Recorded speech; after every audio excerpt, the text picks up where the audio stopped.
Hello അസ്സാം വലൈക്കും എല്ലാവർക്കും ഹനാസ് കിച്ചണിലേക്ക് സ്വാഗതം. ഇന്നിതാ ഒരു സ്പെഷ്യൽ റെസിപ്പിയാണ് ഉണ്ടാക്കുന്നത്. നല്ലൊരു ഫ്രൈ ആണ്. അപ്പോൾ ഇത് വളരെ കുറച്ച് ഓയിൽ കൊണ്ടാണ് കേട്ടോ നമ്മൾ ഫ്രൈ ചെയ്യുന്നത്. ഓയിൽ ഇല്ലെങ്കിലും നമുക്ക് ഇത് ഉണ്ടാക്കിയെടുക്കാൻ പറ്റും. അങ്ങനത്തെ ഒരു സ്നാക്കാണ്. അപ്പോൾ ഇത് സെയിൽ ചെയ്യുന്നവർക്കും വീട്ടിലുള്ള ആൾക്കാർക്ക് ഉണ്ടാക്കി കൊടുക്കാനും വിരുന്നുകാർക്ക് ഉണ്ടാക്കാനും എല്ലാവർക്കും പറ്റിയ ഒരു കിടിലൻ റെസിപ്പിയാണ്. അപ്പം നമ്മുടെ വീട്ടിലേക്ക് കടക്കാം. ഇത് കണ്ടിട്ട് നിങ്ങൾ ആരും ഒന്നും വിചാരിക്കേണ്ട, ഞാനിതാ വീഡിയോ എടുക്കുന്നതും കുക്കിംഗ് ചെയ്യുന്നതും എല്ലാം കൂടി ഒരുമിച്ചാകുമ്പോഴുണ്ടാവുന്ന ഒരവസ്ഥയാണ് കേട്ടോ. അപ്പോൾ ഈ ഒരു ഫോൺ എവിടെ വെക്കണ്ടേ എന്താ ചെയ്യേണ്ടേ ഒന്നും അറിയാത്തൊരു അവസ്ഥയിലാണുള്ളത്. കാരണം എൻ്റെ ട്രൈപോഡും പൊട്ടി. അപ്പോൾ എന്താണ് ചെയ്യേണ്ടത്, അപ്പോൾ വീഡിയോ എടുക്കണം വേണം അങ്ങനത്തെ ഇതിൽ. അപ്പോൾ ഇന്ന് ഞാൻ കാണിക്കുന്ന ഷെയർ ചെയ്യുന്ന റെസിപ്പി ഉണ്ടല്ലോ, നമുക്ക് ഫ്രോസൺ ആക്കി കീപ്പ് ചെയ്യാൻ പറ്റിയ ഒരു നല്ല റെസിപ്പിയാണ് കേട്ടോ. അപ്പോൾ നമ്മൾക്ക് ഇന്ന് കുറച്ച് കൂടുതൽ തന്നെ വേറെ കുറച്ച് സ്നാക്ക് ഉണ്ടാക്കണം. അപ്പോൾ ആദ്യം ഞാൻ തുടങ്ങുന്നത് നമ്മുടെ കറിവേപ്പില ഒന്ന് പൊട്ടിച്ചിടുന്നതാണ്. നല്ല വെളിച്ചെണ്ണയിൽ കറിവേപ്പിലയിട്ട് പച്ചമുളക്, ഇഞ്ചി, വെളുത്തുള്ളി ഇതെല്ലാം ഇട്ട് നന്നായി മൂത്ത് വരുന്ന സമയത്ത് അതിലേക്ക് സവാള ചെറുതായി കട്ട് ചെയ്തിട്ട് നന്നായിട്ട് ഇളക്കി വഴറ്റിയെടുക്കാം. അപ്പോൾ ഇതെന്തിൻ്റെ റെസിപ്പി എന്നല്ലേ, നമ്മുടെ കട്ട്ലറ്റിൻ്റെ റെസിപ്പിയാണ് കേട്ടോ. ഇതിൻ്റെ റെസിപ്പി നമ്മുടെ ചാനലിലുണ്ട്, കാണാത്തവരുണ്ട്, കണ്ടു നോക്കിയോ. നല്ല അടിപൊളി കട്ട്ലറ്റാണ്. ഒരുപാട് ആൾക്കാർക്ക് ഞാനിത് കൊടുത്തിട്ട് ഇഷ്ടപ്പെട്ട് അവർ വീണ്ടും വീണ്ടും ചോദിക്കുന്ന ഒരു റെസിപ്പിയാണ്. എൻ്റെ ഈ റെസിപ്പി എൻ്റെ സ്നാക്ക് കഴിച്ചവരുണ്ടല്ലോ വീണ്ടും ചോദിക്കുന്ന ആൾക്കാരാണ് നമ്മൾക്ക് അധികം ഉള്ളത്. അപ്പോൾ നമ്മളൊന്ന് ഒരു പ്രാവശ്യം കഴിച്ച് കഴിഞ്ഞാൽ പിന്നെ വിടില്ല. അങ്ങനത്തെ റെസിപ്പിയൊക്കെയാണ് കേട്ടോ. മാഷാ അല്ലാഹ്, അൽഹംദുലില്ലാഹ്. അപ്പോൾ നമ്മൾ കട്ട്ലറ്റിൻ്റെ എല്ലാ ഫില്ലിങ് എല്ലാം റെഡി ആയിട്ടുണ്ട്. ഇനി നമ്മളിത് ഷേപ്പാക്കി എടുക്കണം. അപ്പോൾ അത് മാറ്റി വെച്ച് ഇനി നമ്മളിത് റോളിന് വേണ്ടിയിട്ടുള്ള മസാലയാണ് കേട്ടോ. ഇതെല്ലാം ഞാൻ ചാനലിൽ ഇട്ടിട്ടുണ്ട്, അതുകൊണ്ടാണ് ഇതിൽ ഡീറ്റെയിൽ ആയിട്ട് കാണിക്കാത്തത്. അപ്പോൾ അങ്ങനെ ഓരോന്നാക്കിയിട്ട് ചെയ്തതാണ്. റോളിന് ഒരുപാട് ടൈപ്പുള്ള മസാലയുണ്ട്. അപ്പോൾ നമ്മൾക്ക് കസ്റ്റമറിന് ഏത് ടൈപ്പാണ് വേണ്ടതെന്ന് നോക്കിയിട്ട് അങ്ങനെ ഉണ്ടാക്കലാണ്. അപ്പോൾ ചില ആൾക്കാർ ഇങ്ങോട്ടേക്ക് പറയും, ചാനലിൽ കണ്ടിട്ട് ഇഷ്ടപ്പെട്ടതാണെങ്കിൽ ഈ ഒരു റെസിപ്പിയാണ് വേണ്ടത്, ഇതുപോലെ ഉണ്ടാക്കി തരണം, അങ്ങനെ പറയാറുണ്ട്. അപ്പോൾ അതിനനുസരിച്ചിട്ടാണ് ഞാൻ ഓരോന്ന് ഉണ്ടാക്കുന്നത്. അപ്പോൾ നമ്മുടെ ഈ ഒരു റോളിൻ്റെ ഈ ഒരു ഷീറ്റ് ഉണ്ടല്ലോ, ഇത് നമ്മൾക്ക് ഇവിടുന്ന് വാങ്ങാൻ കിട്ടുന്നതാണ്. ഞാൻ ചിലപ്പോഴൊക്കെ ഉണ്ടാക്കും, നമ്മൾക്ക് സമയം കിട്ടുന്നുണ്ടെങ്കിൽ അതിൻ്റെ പരത്തിയിട്ട് തന്നെ ഉണ്ടാക്കാറുണ്ട്. നമുക്ക് ഇവിടെ വാങ്ങാൻ കിട്ടുന്നതുകൊണ്ട് പിന്നെ അതിനോട് തന്നെ അതാണ് ഉണ്ടാക്കുന്നത്. ഞാൻ ചെയ്യുന്ന ഓരോ വീഡിയോസ് ഉണ്ടല്ലോ, അതിൽ ഓരോന്നിലും ഓരോ ടിപ്സൊക്കെ ഉൾപ്പെടുത്തിയിട്ടാണ് കേട്ടോ ഓരോന്ന് ചെയ്യുന്നത്. അപ്പോൾ അതൊന്നും കാണാതെ ചില ആൾക്കാർ അതൊക്കെ സ്കിപ്പ് ചെയ്തിട്ടായിരിക്കും കാണുന്നത്. അപ്പോൾ സ്കിപ്പ് ചെയ്യാതെ ഫുള്ളായിട്ട് കണ്ടവർക്ക് അത് പെർഫെക്റ്റായിട്ട് പൊട്ടാതെ എങ്ങനെ ഒരു സ്നാക്ക് ഉണ്ടാക്കുക എന്നുള്ളത് ഡീറ്റെയിൽ ആയിട്ട് അതിൽ കാണാൻ പറ്റും. അപ്പോൾ ഇപ്പോൾ ഇവിടെ കാണിക്കുന്നത് നമ്മൾ ഫ്രോസൺ ആയിട്ട് കീപ്പ് ചെയ്യുമ്പോൾ എങ്ങനെ ഉണ്ടാക്കുക എങ്ങനെ വെക്കുക എന്നുള്ളതാണ് അധികാളുടെ സംശയം. അപ്പോൾ നമ്മൾ ഇതുപോലെ പ്ലേറ്റിലൊന്ന് നിരത്തി വെച്ചിട്ട് നമ്മൾ ഫ്രിഡ്ജിൽ ഇതുപോലെ തന്നെ വെക്കുക. നല്ല ഉറച്ച സമയത്ത് നമുക്ക് കവറിലാക്കാം. ഈ ഒരു ടൈപ്പിലും ആക്കലുണ്ട്. പിന്നെ നമ്മൾ ബോക്സ് മാത്രം അങ്ങനെയുള്ളത് പ്ലേറ്റ് വെക്കാനുള്ള സൗകര്യമില്ല എന്നാണെങ്കിൽ നമ്മൾ ആ ഓരോ സ്നാക്കിൻ്റെയും ഇടയിൽ കവറ് വെച്ചിട്ട് അങ്ങനെ വേണം വെക്കാൻ. അപ്പോൾ അതിൻ്റെ ക്ലിയറായിട്ട് ഞാൻ മുമ്പൊരു വീഡിയോയിൽ ഇട്ടിട്ടുണ്ട്. അപ്പോൾ നമ്മളിതാ നല്ല ടൈറ്റായ സമയത്ത് ഇതുപോലെ സിപ്പ് ലോക്ക് കവറിലാക്കിയിട്ട് നമുക്ക് ഫ്രീസറിൽ സൂക്ഷിക്കാം. അപ്പോൾ നമ്മൾക്ക് ഇന്നത്തതൊക്കെ ഫ്രോസൺ ആക്കി കീപ്പ് ചെയ്യാൻ പറ്റുന്ന സ്നാക്കാണ് കേട്ടോ ആവശ്യമുള്ളത്. അപ്പോൾ ഇങ്ങനെ ആകുമ്പോൾ അവരുടെ ഇഷ്ടത്തിനനുസരിച്ചിട്ട് ഫ്രൈ ചെയ്യാം, അങ്ങനെയൊക്കെ അല്ലേ. ഇനിയിപ്പോൾ അതാ ഞാനിവിടെ കുറച്ച് ചിക്കൻ എടുത്ത് വെച്ചിട്ടുണ്ട്.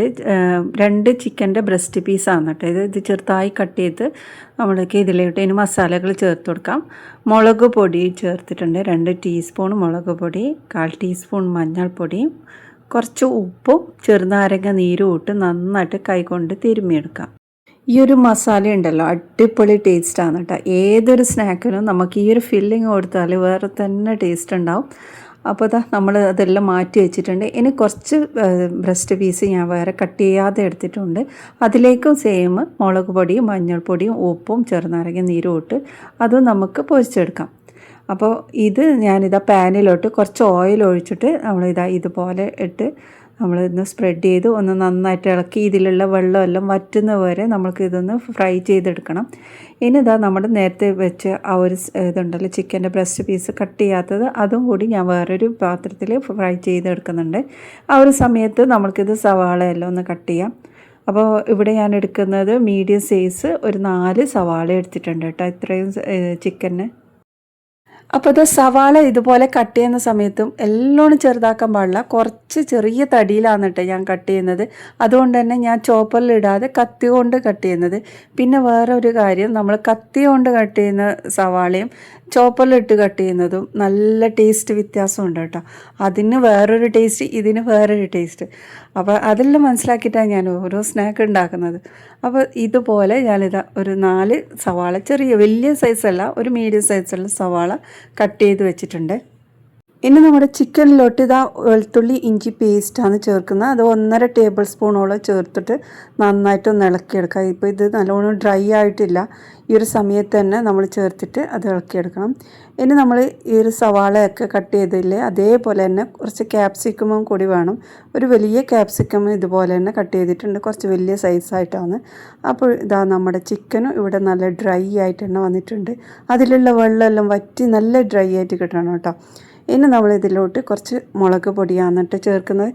ഇവിടെ ഞാൻ ചേർത്തത് അരച്ച മുളകാണ്, അതൊരു ടേബിൾ സ്പൂണോളം ചേർത്തിട്ടുണ്ട്. പിന്നെ 1/2 ടേബിൾ സ്പൂണ് കുരുമുളക് പൊടിയും പിന്നെ കുറച്ച് സോയാ സോസും ടൊമാറ്റോ കെച്ചപ്പും ചേർത്തിട്ട് നന്നായിട്ടൊന്ന് ഇളക്കിയെടുക്കാം. അപ്പോൾ അത് നന്നായി മിക്സാക്കി എടുത്തിട്ടുണ്ട് കേട്ടോ. അപ്പോൾ നന്നായി മിക്സായ ശേഷം നമ്മൾ ഇതിലോട്ട് സവാള ചേർക്കുന്നത്. ഈ ഒരു സമയത്തുള്ള നല്ല ഫ്ലെയിം കൂട്ടിയിട്ടാണ് കേട്ടോ ഉള്ളത്.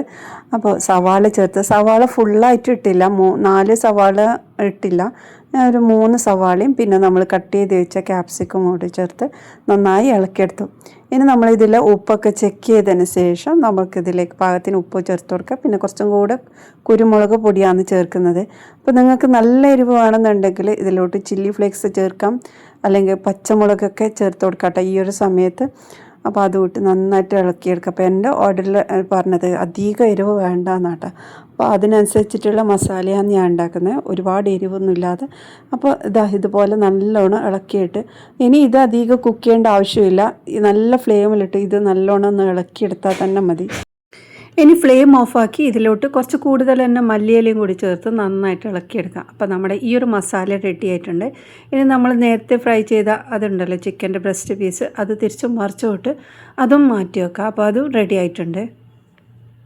അപ്പോൾ നമ്മൾ ഇവിടെ 2 ടൈപ്പുള്ള മസാലയാണ് ഉണ്ടാക്കുന്നത്. അപ്പോൾ നമ്മൾ ഫ്രൈ ചെയ്ത ഇതിലേക്ക് വെളുത്തുള്ളി ഇഞ്ചി പേസ്റ്റ് ചേർത്തിട്ടുണ്ട്. ഇനി സവാളയും കൂടി ചേർത്ത് നന്നായിട്ട് വഴറ്റിയെടുക്കണം. മസാല അവിടെ റെഡി ആവട്ടെ. അപ്പോൾ നമുക്കൊരു ബാറ്റർ റെഡിയാക്കാം ഇനി. അപ്പോൾ അതിനായിട്ട് ഇതവിടെ മൈദ എടുത്തിട്ടുള്ളത് 1.5 കപ്പോളം മൈദ എടുത്തിട്ടുണ്ട്. ഇതിലോട്ട് ഞാൻ കുറച്ച് പാൽപ്പൊടിയാണ് കേട്ടോ ചേർക്കുന്നത്.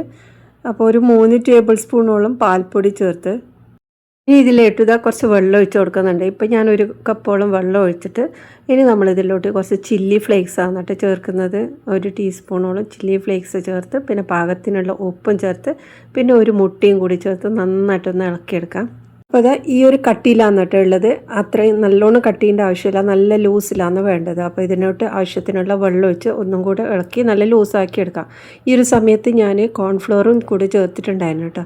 അപ്പോൾ അതൊരു 3 ടേബിൾ സ്പൂണ് കോൺഫ്ലോർ പൊടി ചേർത്തിട്ട് നന്നായിട്ട് മിക്സാക്കി എടുത്തിട്ടുണ്ട്.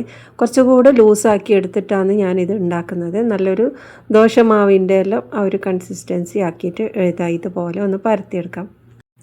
ഇനി ഇതിൻ്റെ ഒരു സൈഡായിട്ട് നമ്മുടെ മസാല ഒന്ന് വെച്ച് കൊടുക്കുക. എന്നിട്ട് മടക്കിയിട്ട് നമ്മളൊരു ട്രയാങ്കിൾ ഷേപ്പാണ് കേട്ടോ ആക്കുന്നത്.